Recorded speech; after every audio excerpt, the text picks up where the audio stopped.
Hello student, welcome to our YouTube channel spectrum chemistry. जैसे कि हम लोग थर्मोडायनामिक्स को स्टडी कर रहे थे, हम लोगों ने सेकंड लॉ तक पूरा खत्म कर दिया था। आज हम लोग देखने वाले जो टॉपिक है थर्ड लॉ ऑफ थर्मोडायनामिक्स। ठीक है, तो हेडिंग लिखते हैं third law of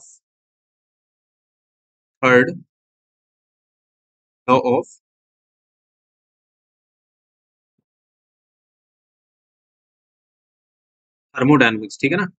third law के अकॉर्डिंग होता क्या है, the entropy of pure and perfectly crystalline solid, किसी भी परफेक्ट और किसी भी प्योर और परफेक्टली क्रिस्टलाइन सॉलिड की जो भी एंट्रोपी होती है एट एब्सोल्यूट जीरो। ठीक है, एब्सोल्यूट जीरो का मतलब क्या है, जीरो के पर, जीरो केल्विन पर अगर हम किसी भी ऐसे सॉलिड की बात करें जो कि प्योर है और पूरी तरीके से परफेक्टली क्रिस्टलाइन है, तो उसकी जो एंट्रोपी होने वाली है वो क्या होती है, जीरो होती है। ठीक है, जैसे कि हमें पता है एंट्रोपी ऑफ ए सिस्टम किस तरीके से हम लोग निकालते हैं। ये हमारे पास होता है n C P by T d T. कहाँ से कहाँ तक निकालते हैं, टी वन से टी टू तक। अब अगर हम मान लें कि टी वन को हम लोग जीरो मान के चले, तो जीरो से किसी टेम्परेचर टी तक जाएंगे, क्या लिखेंगे, CP by T, n CP by T d T.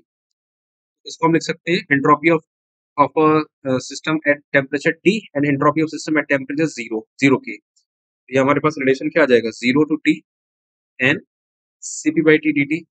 अब हमें पता है कि एस नॉट यानी कि एस एट जीरो टेम्परेचर कितनी है, वैल्यू जीरो। जैसे हम जीरो पुट करेंगे तो यहाँ से हमें रिलेशन मिलेगा S T is equal to zero से टी इंटीग्रेट किया गया है n C P by T T T. ये हमारे पास रिलेशन आए किसी टेम्परेचर टी पर अगर हमें एंट्रोपी निकालनी है सिस्टम की। ठीक है, इसके बाद देखिए बहुत से सिस्टम ऐसे भी होते हैं जो इस कंसेप्ट को फॉलो नहीं करते। कहने का मतलब है उसमें कुछ ना कुछ एंट्रोपी रह जाती है। ठीक है, लैंग्वेज चाहे तो आप लिख सकते हैं, लैंग्वेज आपकी ये आ जाएगी, there are some solids which do not fulfill the requirement of perfectly crystalline form therefore possesses some positive entropy even at zero K। ठीक है, तो कहने का मतलब जैसे कि हम लोग पीछे देखे थर्ड लॉ के जितने भी सभी प्योर और क्रिस्टलाइन होती है, लेकिन ऐसा जरूरी नहीं है कि सभी के सभी जो हमारे परसेंट है सभी के सभी उस थर्ड लॉ को सेटिस्फाई करें। तो कुछ ना कुछ एंट्रोपी की वैल्यू पॉजिटिव आती है जीरो केल्विन पर भी, तो उसी को हम लोग बोलते हैं रेसिडुअल एंट्रोपी, यानी कुछ ना कुछ एंट्रोपी जरूर है उसमें, और उस एंट्रोपी को हम लोग निकालते हैं एस इज इक्वल टू के बी एल एन डब्ल्यू। जहां पर डब्ल्यू क्या होता है, डब्ल्यू हमारी प्रोबेबिलिटी होती है, या फिर आप लिख सकते हैं नंबर ऑफ अरेंजमेंट्स होते हैं। ठीक है, उस मॉलिक्यूल के कितने अरेंजमेंट पॉसिबल है। जैसे कि हम एग्जांपल के लिए बात करें, जैसे हमारे पास सीओ है, अब सीओ को आप कैसे लिख सकते हैं, ओ इस तरीके से लिख सकते हैं, है ना, या फिर हम ऐसे लिख सकते हैं। तो लिखने के दोनों तरीके हो गए आपके पास। ठीक है, तो इसलिए यहाँ पर जो प्रोबेबिलिटी है या सॉरी नंबर ऑफ अरेंजमेंट्स है वो कितना आ जाएगा, टू। तो एंट्रोपी कैसे निकालेंगे, एस इज इक्वल टू के बी एल एन टू। यहाँ से जो भी वैल्यू आएगी वो इसकी एंट्रोपी हो जाएगी, और ये कुछ ना कुछ पॉजिटिव वैल्यू आ रही है। ठीक है, तो यहाँ तक हम लोगों ने देखिए रिलेशन सीख लिया है। इसके बाद हम लोग थोड़ा सा आगे बढ़ते हैं और आगे देखते हैं कि हमारे पास एक रिलेशन होता है, गिब्स फ्री एनर्जी होती है ना, डेल्टा जी इसको डिफाइन करते हैं, delta G is equal to delta H minus T delta S. यहाँ पर जो गिब्स फ्री एनर्जी होती है इसका मतलब क्या है, ये मैक्सिमम, इसकी एप्लीकेशन क्या है, maximum available energy. Okay, available energy for doing work, work करने के लिए मैक्सिमम अवेलेबल एनर्जी जो है कहाँ से पता चलती है, डेल्टा जी से पता चलती है। और डेल्टा जी अगर नेगेटिव वैल्यू आती है तो उसका मतलब किसी भी रिएक्शन के लिए अगर डेल्टा जी अगर नेगेटिव है, इसका मतलब क्या है, वो रिएक्शन हमारे पास कैसी है, स्पॉन्टेनियस है। ठीक है, तो इनके रिलेशन पर देखिए डेल्टा एस और टी, या इन सभी डेल्टा एच और डेल्टा एस के रिलेशन के हिसाब से डेल्टा जी की वैल्यू डिपेंड करेगी, कभी पॉजिटिव आएगी कभी नेगेटिव आएगी। तो वहां से हम लोग कंडीशन बना सकते हैं कि कब का स्पॉन्टेनियस बनेगी, कब का नॉन स्पॉन्टेनियस। नेक्स्ट देखते हैं हम लोग वेरिएशन, देखते हैं किस फ्री एनर्जी का विद प्रेशर। लिखेंगे यहाँ पर variation, variation of G with pressure at constant temperature. Okay, इसके लिए आइडियल गैस के लिए। अब देखिए ये मैंने आपको बताया था कैसे आप समझ सकते हैं। देखिए आपने अगर वाला वीडियो देखा हो तो आपको ज्यादा बेटर समझ में आएगा, मैं एक बार बता देता हूँ उसको। जैसे हम ये बनाते हैं ना मैक्सवेल रिलेशन, तो S U V at Gujarat Punjab Haryana, इस तरीके से आप बोल सकते हैं इसको। हमारे पास क्या रिलेशन है, डेवर, या हमें निकालना है, क्या निकालना है, del del G by del P at constant T. उसको आप देखेंगे, जी है, पी है और ये टी है, तो पी डिनोमिनेटर में आ रहा है, तो पी के सामने अगर हम देखेंगे तो क्या बन रहा है, वी आ रहा है। तो इसकी जो वैल्यू है किसके इक्वल आ जाएगा, ये वी के इक्वल आ जाएगा। ठीक है, इसको हम ऐसे भी तो लिख सकते हैं, d G upon d V d P is equal to क्या आ जाएगा, डी वी आ जाएगा। और अगर इसको हम इंटीग्रेट करें कहाँ से कहाँ तक, जी वन से जी, ये आ जाएगा d G is equal to हम एक, ये जो वैल्यू है वी इंटू डी पी हो जाएगा। ठीक है, ये आपके पास आ जाएगा वी इंटू, मैं नेक्स्ट स्टेटमेंट करता हूँ, वी इंटू डी पी। ठीक है, इसको भी आप चाहे तो इंटीग्रेट कर सकते हैं प्रेशर P1 से P2 तक। जब इसको आप सॉल्व करेंगे तो हमारे पास जो रिलेशन आएगा delta G is equal to कितना आ जाएगा N R T L N P2 upon P1, ठीक है। ये हमारे पास रिलेशन आ जाएगा। या फिर हम देखिए अब ये हम लोग स्टडी कर रहे हैं किस पर, कांस्टेंट टेम्परेचर, और कांस्टेंट टेम्परेचर पर हमारे पास रिलेशन होता है जो प्रेशर है वो वॉल्यूम के इनवर्सली प्रोपोर्शनल होता है। तो आप इसको ऐसे लिख सकते हैं delta G is equal to N R T L N P2 upon P1, ये रिलेशन हमारे पास आया। इसको अगर हम वॉल्यूम में कन्वर्ट करेंगे तो delta G is equal to क्या आ जाएगा N R T L n V1 upon V2। या फिर आप इसको ऐसे भी लिख सकते हैं delta G is equal to minus आगे ले आएंगे minus N R T L N V2 upon V1। अब देखिए आइसोथर्मल प्रोसेस के लिए, और आइसोथर्मल प्रोसेस आपने वर्क डन कैलकुलेट कराया था मैंने आपको, है ना। तो वर्क डन किसके इक्वल आता है minus N R T L N V2 upon V1। तो वही चीज तो मैंने अभी आपको प्रूफ कराई थी कि जो डेल्टा जी होता है वही तो वर्क फ्रिक्शन के इक्वल होता है, जो वर्क के इक्वल होता है। तो डेल्टा जी आपका W के इक्वल यहाँ से प्रूफ होता है, ठीक है। अब देखिए इसके आगे देखिए इस रिलेशन को थोड़ा सा और इलाबोरेट करते हैं। तो जैसा कि रिलेशन अभी हम लोग ने क्या सीखा, delta G is equal to क्या लिखा है हमारे पास N R T L N P2 upon P1। Delta G का मतलब क्या है, ये डिफरेंस दे रखा है। G2 minus G1 is equal to क्या हो जाएगा N R T L N P2 upon P1, ठीक है। मान लो G1 की वैल्यू जो है जी नॉट के इक्वल है, और जी नॉट क्या है हमारे पास स्टैंडर्ड गिव्स फ्री एनर्जी, स्टैंडर्ड कंडीशन में देख रखी है, स्टैंडर्ड गिव्स फ्री एनर्जी, ठीक है। और इस केस में जो P1 है प्रेशर, इसको हम लोग मानेंगे P नॉट। P नॉट मतलब एक सिंबल है स्टैंडर्ड के लिए, और P2 इज इक्वल टू क्या मानेंगे P। तो इसको मैं ऐसा लिख सकता हूँ G माइनस, अच्छा हाँ, और G2 को मान लीजिए G, तो G माइनस क्या हो जाएगा G not is equal to N R T L N P2 को माना क्या है P अपॉन P नॉट हो जाएगा, ठीक है। अब देखिए मैं इसको इस तरीके से लिख सकता हूँ क्योंकि ये स्टैंडर्ड है, तो स्टैंडर्ड का मतलब क्या, प्रेशर यहाँ पर क्या मान के चलेंगे 1 बार, और इसका प्रेशर क्या था P नॉट, तो ये 1 के इक्वल आ जाएगा यहाँ, या 1 बार प्रेशर की स्टडी कर रहे हैं, स्टैंडर्ड है, यहाँ पर 1 नहीं आएगा, तो टेम्परेचर 0 पर। तो हम लोग लिखेंगे, तो जी जो फंक्शन है ये किस किस का फंक्शन हो गया, देखिए गिव्स फ्री एनर्जी मैंने आपको पीछे दिखाया था, यहाँ से अगर हम देखें तो ये टेम्परेचर और प्रेशर का फंक्शन है, ठीक है। इसको आप लिख सकते हैं जी, ये आ जाएगा टी कॉमा पी माइनस जो डेल्टा जी है या जी नॉट है, ये सिर्फ टेम्परेचर का फंक्शन रहेगा क्योंकि प्रेशर तो इसमें हम लोगों ने कांस्टेंट मान लिया, इज इक्वल टू क्या हो जाएगा N R T L L P by P not.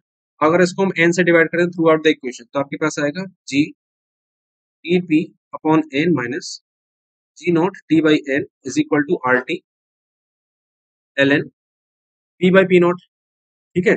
और इसी चीज को, ये जो क्वांटिटी आपने लिखी इसी चीज को हम लोग बोलते हैं केमिकल पोटेंशियल, जिसको हम रिप्रेजेंट करते हैं म्यू से। तो ये mu minus mu naught is equal to आ जाएगा R T L N P by P naught. ये आपका एक रिलेशन बन चुका है। क्वेश्चन में कभी कभी डायरेक्ट फॉर्मुले बेस्ड आंसर आपको बनाने होते हैं, तो वहां पर आपको ये यूजफुल रहेगा।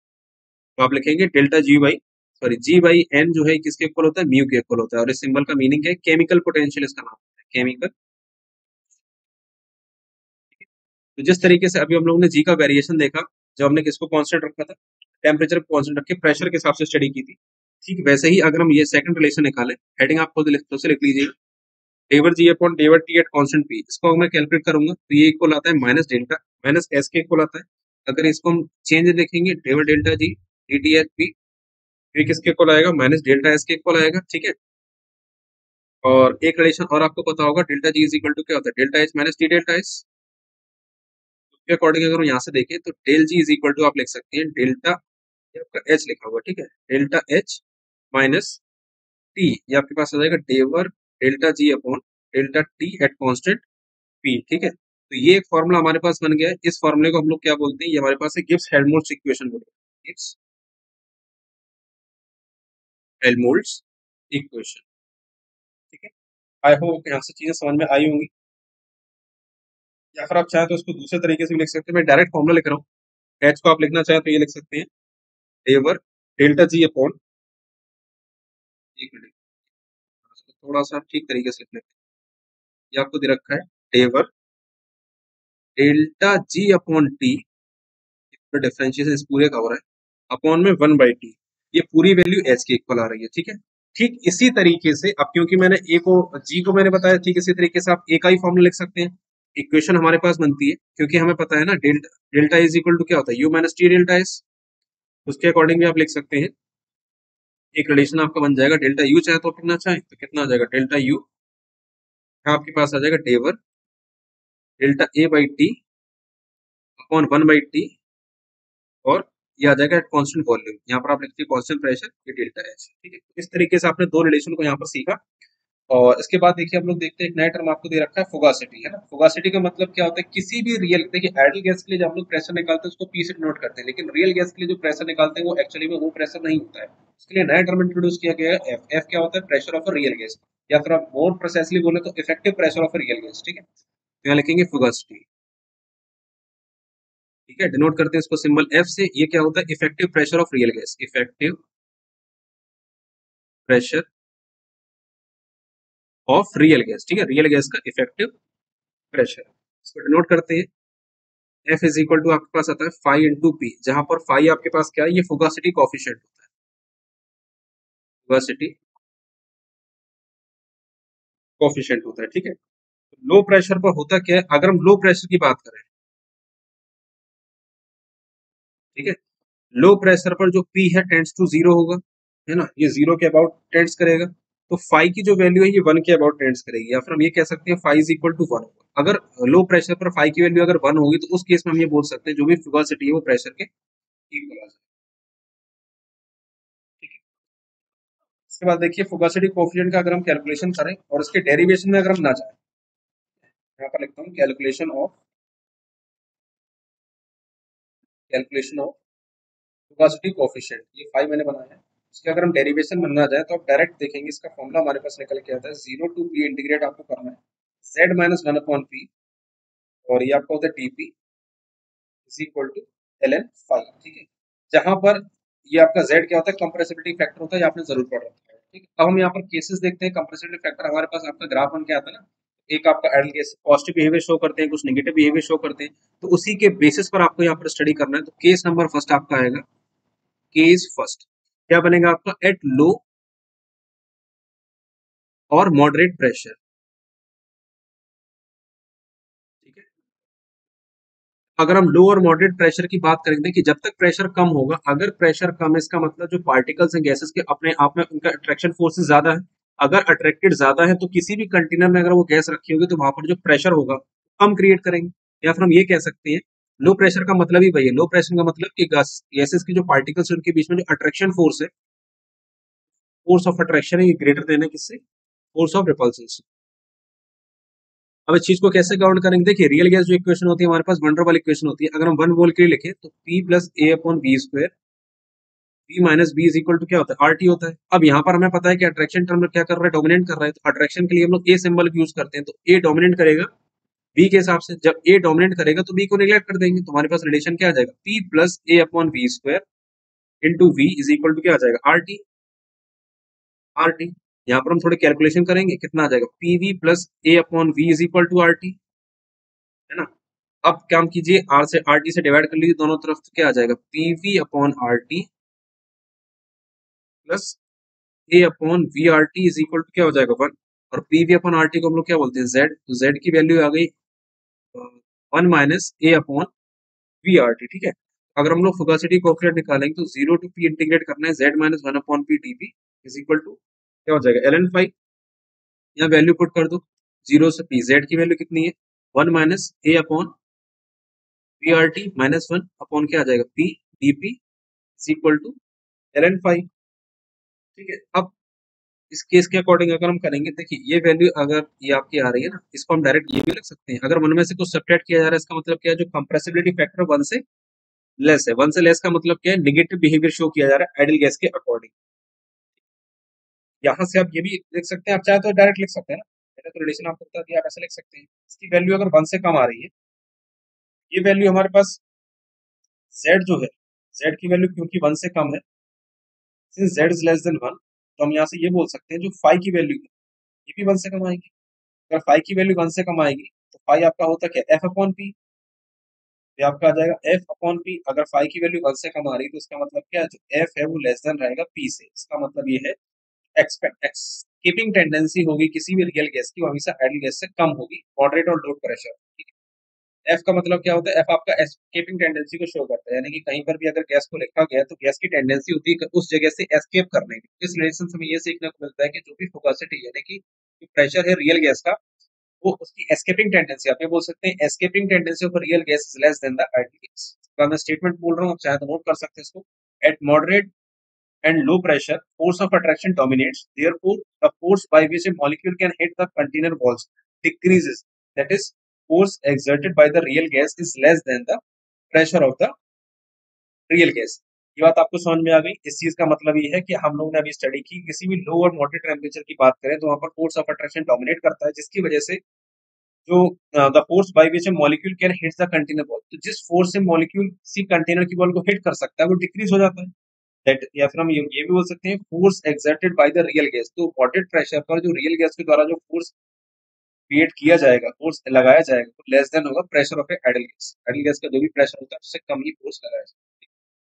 आई होप आपको ये स्टेटमेंट समझ में आया। ठीक इसी तरीके से हम लोग बात करेंगे हाई प्रेशर की। अब हम लोग देखते हैं एट हाई प्रेशर। ये सेकंड आपके पास आ जाएगा, ये सेकंड है एट हाई प्रेशर।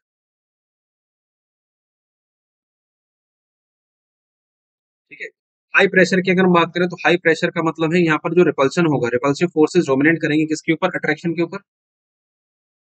क्योंकि प्रेशर हाई का फील हो रहा है। हाई प्रेशर का मतलब कि गैस अगर किसी कंटेनर पर हाई प्रेशर लगा पा रही है तो उनके बीच में फोर्स ऑफ अट्रैक्शन कम है, या फिर आप ऐसा बोलो फोर्स ऑफ या फिर रिपल्सन ज्यादा है, तो इसका मतलब बी का जो फैक्टर है वो डोमिनेट करेगा। तो हमारे पास रिलेशन क्या होता है, P plus A upon B square, B minus B equal to R T होता है नॉर्मल रिलेशन वन मोल के लिए। क्योंकि यहाँ बी डोमिनेट कर रहा है तो ए को निगलेक्ट कर देंगे, तो आपके पास रिलेशन आ जाएगा P P minus B is equal to R T. इसको सॉल्व करेंगे तो कितना आ जाएगा, P V minus P V is equal to R T से डिवाइड करेंगे, ये हमारे पास आ जाएगा P V upon R T minus P V upon R T is equal to one. या हमारे पास z हो जाएगा तो आप लिखेंगे z is equal to one plus P V upon R T. तो यहाँ पर आप देखेंगे वन में कुछ ना कुछ वैल्यू ऐड हो रही है, तो ये पॉजिटिव बिहेवियर शो कर रहा है आइडियल गैस के अकॉर्डिंग। अब क्योंकि ये पॉजिटिव है तो हमारे पास जो भी रिलेशन आपका बनता है फोगासिटी कोएफिशिएंट का, 0 to P Z minus one upon P D P is equal to क्या होता है, एल एन फाइव। तो ये पूरा पॉजिटिव हो जाएगा। जब ये पॉजिटिव हो जाएगा तो फाइव की वैल्यू जो है वो ग्रेटर देन जीरो, वन से ग्रेटर देन आएगी। एफ अपॉन पी ये भी वन से बड़ा आ जाएगा। कहने का मतलब है जो एफ है वो ज्यादा हो जाएगा। स्टेटमेंट क्या रहेगा, यहाँ पर जो भी एस्केपिंग टेंडेंसी है, escaping tendency of real gas जो है वो आइडल गैस से ज्यादा हो जाएगी। कब, जब हम लोग बात करेंगे हाई प्रेशर। आई होप आपको यहाँ तक सारी चीजें समझ में आई होगी। इसके बाद हम लोग कुछ क्वांटिटी को देखते हैं। जैसे हमारे पास क्वांटिटी होती है पार्शियल, इसके बाद आपके पास एक क्वांटिटीज आती है तो हम लोग बोलते हैं पार्शियल मोलर क्वांटिटीज। ठीक है, पार्शियल मोलर क्वांटिटीज होता है, इसमें क्या होता है, कोई भी सिस्टम मान लीजिए उसमें काफी सारे कंपोनेंट्स हैं, N1 है, N2 है, N3 है, कहाँ तक है, N के तक कंपोनेंट्स हैं। तो किसी पार्शियल मोलर क्वांटिटी को डिफाइन कैसे करेंगे, मान लीजिए कोई पार्शियल मोलर क्वांटिटी मैंने बताई, क्योंकि ये मोलर है तो M के अकॉर्डिंग, मोलर का मतलब क्या, नंबर ऑफ मोल से डिवाइड किया जा रहा है। ये हमारे पास पार्शियल मोलर क्वांटिटी। अगर हम लोग नंबर ऑफ मोल्स के अकॉर्डिंग बात करेंगे तो यहाँ नंबर ऑफ मोल्स आ जाएंगे I S number of moles, और बाकी सारी चीजें इसमें क्या रहेंगी, कांस्टेंट रहेंगी। कौन कौन सी चीजें, टेम्परेचर है कांस्टेंट रहेगा, बाकी number of moles of second component, number of moles of third component, up to number of moles of K component, ये सभी के सभी क्या रहेंगे, कांस्टेंट। यानी कि अगर हम इंटरनल एनर्जी के लिए पार्शियल मोलर प्रॉपर्टी निकालें तो आप इसको लिखेंगे डेवर यू अपॉन डेवर एन आई। सिर्फ नंबर ऑफ मोल से ही डिवाइड किया जाएगा क्योंकि इसके पार्शियल मोलर निकाल रहे हैं, बाकी सारी चीजें इसमें कांस्टेंट रहेंगी, टी पी और एन। ठीक है, एन जे मान लीजिए आप यहाँ पर। इसी तरीके से हम लोग पार्शियल मोलर प्रॉपर्टीज को डिफाइन करते हैं, जिसमें कि एक प्रॉपर्टी हमारे पास होती है केमिकल पोटेंशियल, जैसे कि मैंने अभी आपको पीछे बताया था। केमिकल पोटेंशियल कैसे डिफाइन करते हैं इसको आप, म्यू इज इक्वल टू क्या आता है हमारे पास, डेवर जी, है ना, डेवर जी अपॉन डेवर एन आई। अच्छा यहाँ पर ये एन लिखा है, इससे कंफ्यूज मत होना, ये यू नहीं है। एक मिनट इस तरफ करके दोबारा बना देता हूँ, ये आपका एन है, ये एन है, नंबर ऑफ मोल्स को इंडिकेट कर रहा है। ठीक है, और यहाँ पर क्या क्या कांस्टेंट रहेगा, टी कांस्टेंट रहेगा, पी कांस्टेंट रहेगा, एन जे, यहाँ पर जे या आई के इक्वल नहीं होना चाहिए। ठीक है, अब देखिए डीजी हमारे पास क्या है, ये अपने आप में एक एक्सटेंसिव प्रॉपर्टी है। ठीक है, जो एन है ये भी एक्सटेंसिव प्रॉपर्टी, और एक बार हम लोग सीख चुके हैं शुरुआत की क्लास में कि अगर हम दो एक्सटेंसिव प्रॉपर्टी का रेशियो लेते हैं तो जो हमारे पास जो वैल्यू बनती है वो इंटेंसिव बनती है।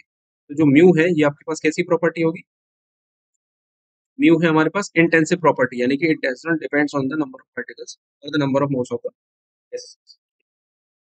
तो वन मोल के लिए अगर हम बात करें, फॉर वन मोल अगर हम एन की वैल्यू यहाँ वन मोल पुट कर देंगे तो वन मोल के लिए केमिकल पोटेंशियल जो है वो किसके इक्वल होता है, इस फ्री एनर्जी के ही इक्वल हो जाता है। ठीक है, और मान लीजिए कोई स्टेप दे रखी है आपको, अल्फा टू बीटा आपको कन्वर्जन करना है, तो अगर हम इक्विलिब्रियम की बात करेंगे तो जो गिस फ्री एनर्जी होगी अल्फा पर, ये किसके इक्वल होगी, बीटा पर। यानी कि अगर हम डेल्टा निकालें तो आपके पास जीरो आ जाएगा। ठीक है, इसी तरीके से हम आगे देखते हैं।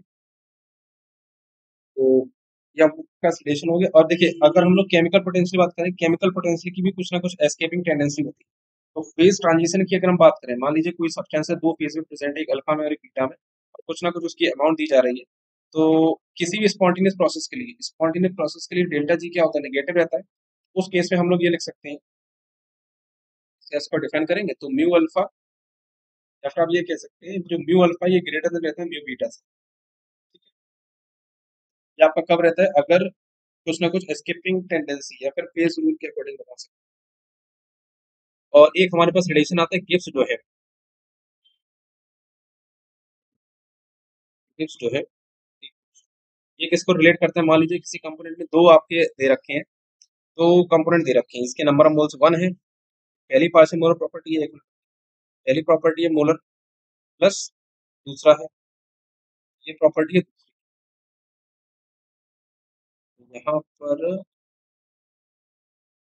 का जो ओवरऑल सम है वो आपका समेशन जो है वो जीरो के इक्वल होता है। कहने का मतलब दोनों एक दूसरे पर प्रॉपर्टी डिपेंड करती है। अगर हम किसी एक क्वांटिटी को बढ़ा देंगे तो उसी सेम रेट से दूसरी क्वांटिटी भी कम हो जाएगी। यहाँ पर बाई एक पूरी quantity है, और ये हमारा कौन सा सिस्टम है, बाइनरी सिस्टम है, क्योंकि तो हमने दो कॉम्प्लेक्स सिस्टम को कंसीडर। ठीक है, तो यहाँ तक आपका पूरा जो चैप्टर था आपका थर्मोडायनामिक्स का पूरा कंप्लीट होता है। कोई भी डाउट अगर आपका इस चैप्टर में रहता है तो आप कमेंट सेक्शन में जरूर बताइएगा। इसके बाद मैं नए नेक्स्ट चैप्टर आपके लिए लेके आ रहा हूँ वेरी जल्द से जल्द।